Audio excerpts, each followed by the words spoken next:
नमस्कार। मुझसे कहा गया कि आप मलयालम में बोलिए, लेकिन मलयालम के प्रकांड पंडित जब सामने बैठे हैं मलयालम में बोलने का साहस नहीं उठता है। എന്നോട് പറഞ്ഞ പക്ഷേ മലയാളത്തിൽ പറഞ്ഞാൽ മതിയെന്ന്, പക്ഷെ മലയാളത്തിൽ പറയാനുള്ള ധൈര്യം കുറവാണ് क्योंकि तो हमारे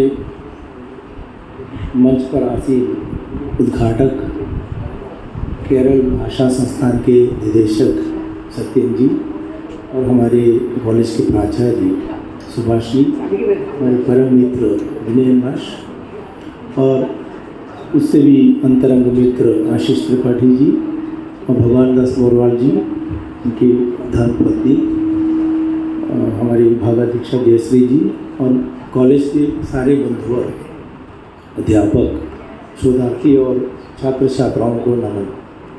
ये जो विषय है बहुत ही सुंदर और जैसे उन्होंने बताया, विनयन जी ने बताया, इस कॉलेज के भव्य वातावरण के लिए बहुत ही जचने वाला विषय है। आजकल इस विषय को लेकर बहुत चर्चा हो सकती है। एक उदाहरण मात्र मैं आपके सामने रखूँगा। विला कैथर की मैं अंटोनियो, उसमें एक साहित्यिक संदर्भ बताया गया है। एक विशिष्ट समय सीमा के भीतर व्यक्तियों के समूह के बीच साझा किए गए विश्वासों, रीति रिवाजों और मूल्यों का प्रतिनिधित्व करता है। इस प्रकार जब रचनाकार के सामने बहुत बड़ी समस्या या चुनौती कोई बड़े विश्व परिदृश्य में रखा गया है तो उनको ये चुनौती को लेना पड़ता है। और चुनौती जैसे कि अपने आत्मानुभूति या आत्माभिव्यक्ति के दौरान उनको लगता है कि बहुत बड़ा झटका, जैसे कि आप जानते हैं कल्चरल शॉक आजकल बहुत ज़ोरों से है, तो बहुत बड़ा झटका उनके सामने अपनी अनुभूति और अभिव्यक्ति के धरातल पर लगता है। तब जब उनकी रचनात्मक ताना बाना बुना जाता है या रचनात्मकता के जो परिप्रेक्ष्य को सांस्कृतिक परिप्रेक्ष्य में रखा जाता है, तो जितनी चुनौती समीक्षात्मक लेखों में बताई जाती है उससे कई ज़्यादा चुनौती उनको लेना पड़ता है। और साहस भी, मतलब उसे एक हद तक आप देखें तो दुस्साहस भी आप कह सकते हैं। एक प्रकार से दुस्साहस भी उनको कई मुद्दों पर उठाना पड़ता है। वो आपके सामने भगवान दास मोरवाल जी भी और आशीष त्रिपाठी जी भी रखेंगे मेरे ख्याल से। अब देखिए, कोई भी मतलब भाषा के कोई भी शोधार्थी हो, विद्यार्थी हो और या अध्यापक हो, वो भी शोधार्थी है, तो उनको एक समस्या ये है कि संस्कार और सांस्कृतिक अध्ययन को अपने समाज के सामने रखना है।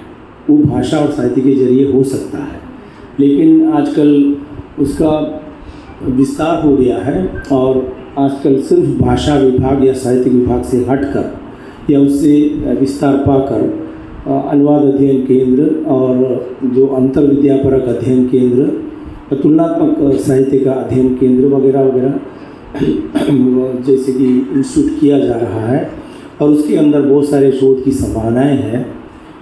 आप देखिए कि सांस्कृतिक वातावरण साहित्य को लेकर जब जितने सारे उपन्यास आपके सामने हैं, जितनी सारी कहानियाँ हैं, कविताएं हैं, उन सारी बातों को आप थोड़ा उसे अपने मन में रिमाइंड कीजिए और उससे कुछ मुद्दे ऐसे आपको उभर आते हैं तो आप उनके सामने जो सज्जन विद्वान हमारे आशीष त्रिपाठी जी और भगवान दास जी हैं आपके सामने, और मुझे लग रहा है कि अब 2 दिन और भी बहुत सारे विद्वान आएंगे, उनके साथ आप साझा कीजिए, ऐसे बहस का वातावरण का सृजन कीजिए ताकि ये जो संगोष्ठी है, 2 दिवसीय संगोष्ठी है, बहुत ही साकार हो।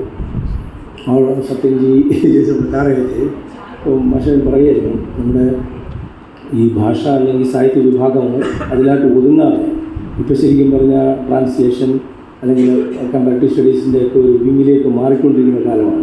നമ്മുടെ കേരളത്തിലത് വളരെ വളർന്നിട്ടില്ലെങ്കിൽ പോലും അതിലൂടെ നമ്മൾ ഇവരൊരു സിറ്റുവേഷൻ ക്രിയേറ്റ് ചെയ്യുക. ഈ വരുന്ന വിദ്വാന്മാരുടെ മുമ്പിൽ ഒരു ജസ്റ്റ് ഒരു എന്താണ് थॉट प्रोवोकिंग सिचुएशंस क्रिएट की है।